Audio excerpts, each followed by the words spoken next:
Is the era of social engineering in the United States military officially dead?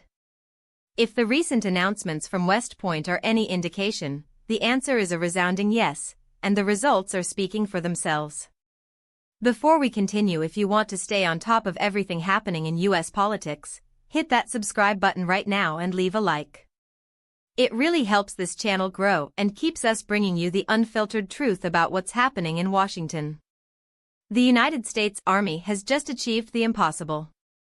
Secretary of War Pete Hegseth took the podium at the United States Military Academy this past Saturday and delivered a piece of news that has been years in the making. Against all odds and amidst a turbulent political climate, the Army has hit its 2026 recruiting goals 4 months early. That is not just a win, it is a signal that something fundamental has shifted in the way Americans view military service. We are talking about 61,500 new soldiers ready to train, and this marks the second consecutive record-breaking year. But this wasn't just a standard victory lap.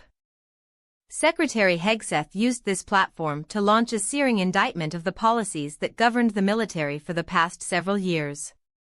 He stood before the graduating class at West Point and dismantled the focus on diversity goals and what he termed anti-American ideologies.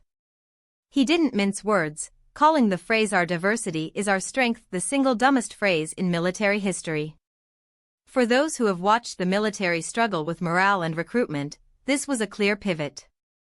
Hegseth argued that merit must be the only standard, and that the DEI craze that infested the halls of power is no longer welcome in the formations of our soldiers. The timing of this address is critical. We are currently watching a world that is becoming increasingly unstable. With the administration balancing a delicate situation with Iran, and the threat of fresh military action hanging in the balance, the readiness of these troops is not just a talking point, it's a matter of national survival. Hegseth made it clear that the military exists for one purpose: to defend the nation through brutal, effective combat, not through academic social theory.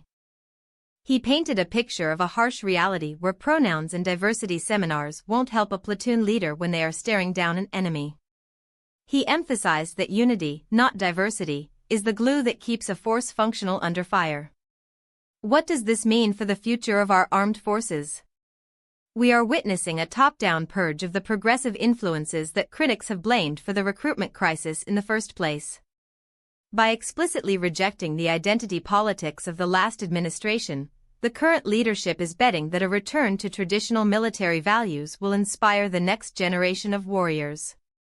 The goal is clear: rebuild deterrence so effectively that our enemies don't even consider challenging us. However, this aggressive stance is bound to cause friction with those who advocate for a more socially conscious military. We are seeing a clash of two very different visions for the future of America's global projection. One side believes that the military should mirror the social progress of civilian life, while the other, now in command, believes the military must be a separate, elite institution insulated from those very trends to survive the ultimate test of combat. As President Trump reportedly deliberates on a high-stakes agreement regarding Iran, the soldiers currently at the tip of the spear are being trained with a new mindset. It's a return to the basics: faith, duty, and the unwavering commitment to love what is behind us rather than hating what is in front of us. It is a bold, controversial, and decisive shift that will define this generation of military leadership. So, what do you think about this? Do you believe that stripping away DEI policies is exactly what the military needed to fix its recruitment problems? Or are you concerned about this shift in culture? Drop your opinion in the comments below. I read every single one. The military is changing at a breakneck speed, and the influence of this shift will be felt far beyond the parade grounds of West Point. Whether this marks a permanent course correction or the beginning of a deeper ideological battle remains to be seen. But one thing is certain: the message being sent from the top is loud, clear, and absolutely unapologetic. Stay tuned, because the way this unfolds will shape the future of our national security for years to come.